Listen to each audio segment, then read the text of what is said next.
So what advice do I have for college graduates? Certainly, I'd invite you to apply for a job at Solar City or Tesla or SpaceX.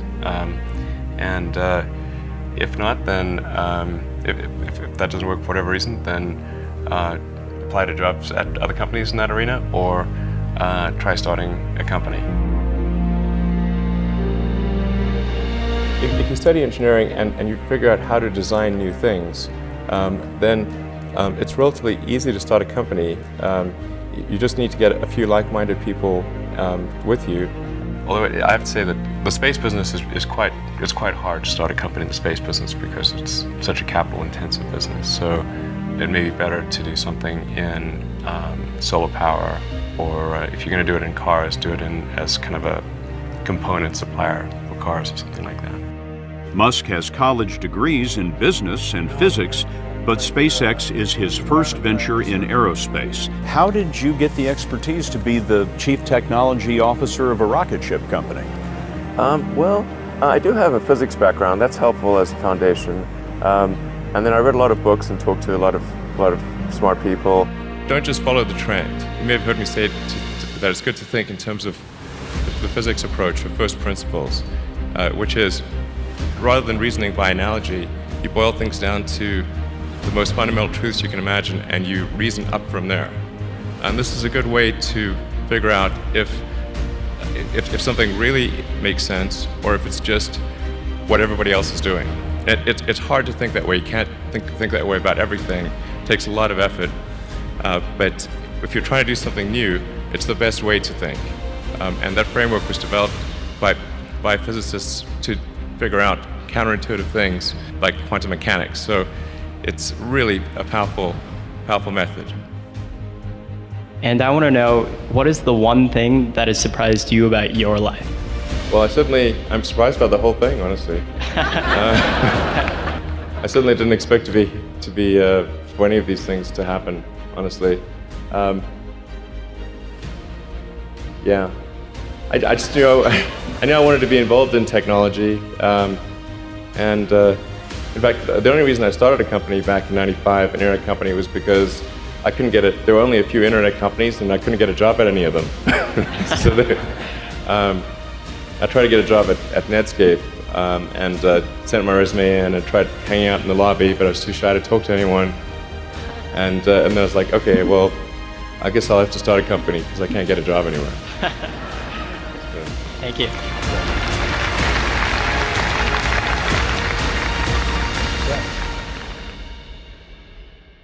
I wouldn't say I'm fearless. In fact, I think I feel fear quite strongly. But if what we're doing is, what I'm doing is, I think is important enough, then I just override the fear. Mm-hmm. So, but it's not as though I feel like more strongly than I would like. I think also people tend to overweight risk on a personal level.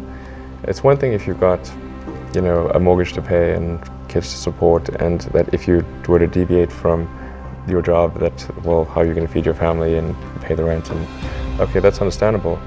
But let's say you're young and you're just coming out of college or coming out of high school or whatever. What do you risk?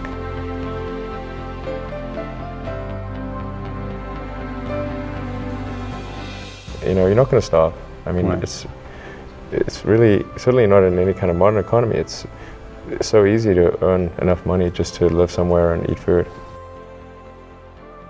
I don't know what are they afraid of? They're mostly afraid of failure, I think.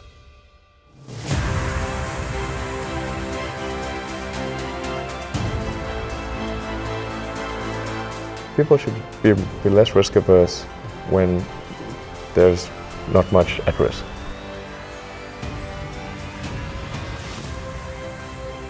What is education? Like, you're basically downloading data and algorithms into your brain, and it's actually amazingly bad in conventional education, because it shouldn't be like this huge chore. Like, the more you can gamify the process of learning, the better.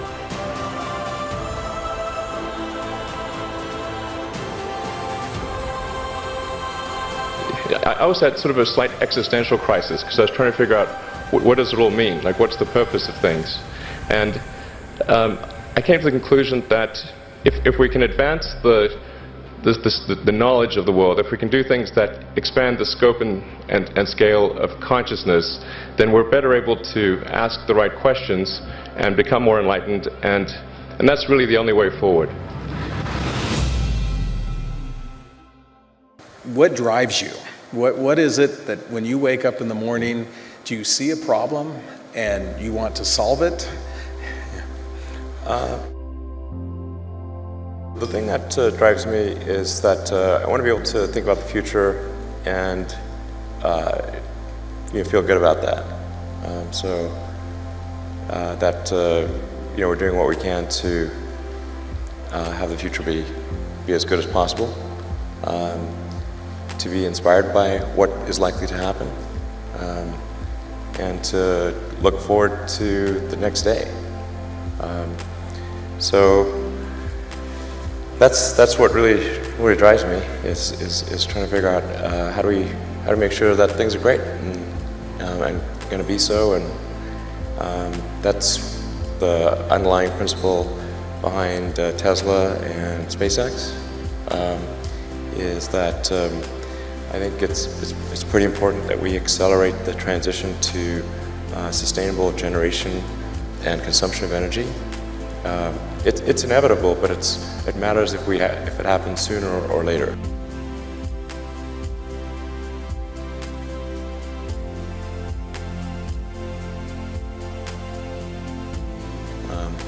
And then SpaceX is about helping make life multiplanetary, and doing what we can to continue the dream of Apollo, and ultimately make a contribution to life becoming multiplanetary.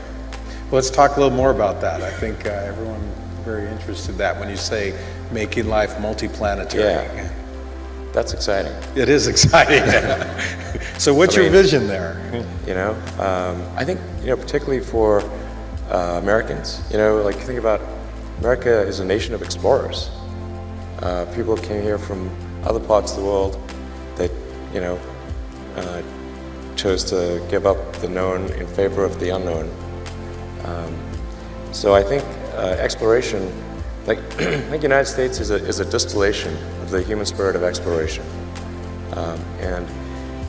So that's why it appeals to Americans so much.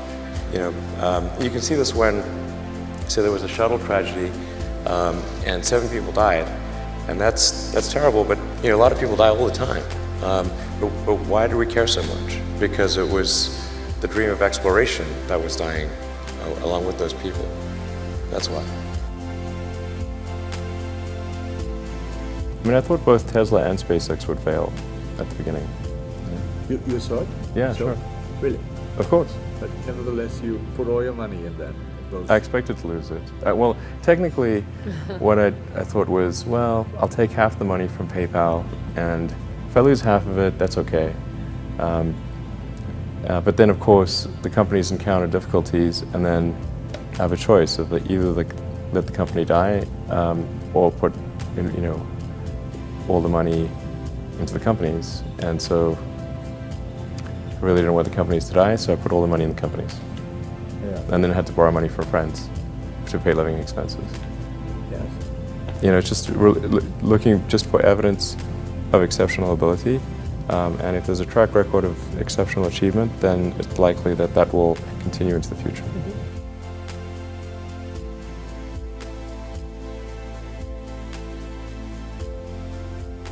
Well, it really depends on the stakes. If the stakes are high, if it's really important, then I will overcome the fear and just do it anyway. But essentially, I just drive overrides fear, but I feel the fear. It's kind of annoying. I wish I didn't. Okay. I wish I felt it less.